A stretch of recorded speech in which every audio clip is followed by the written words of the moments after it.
শৃঙ্খলার এখনো পর্যন্ত আমরা দেখছি মানুষের জানমালের এখনো নিরাপত্তা নিশ্চিত হয় নাই।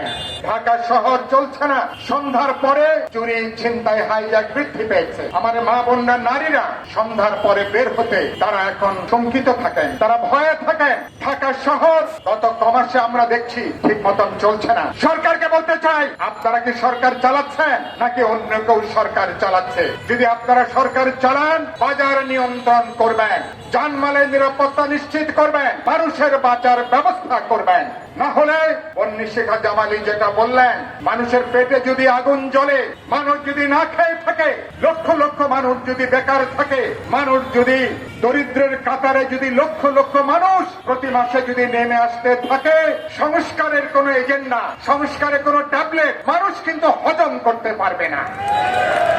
সেজন্য বলতে চাই, মানুষের ধৈর্যের পরীক্ষা নেবেন না। আমরা এখনো পর্যন্ত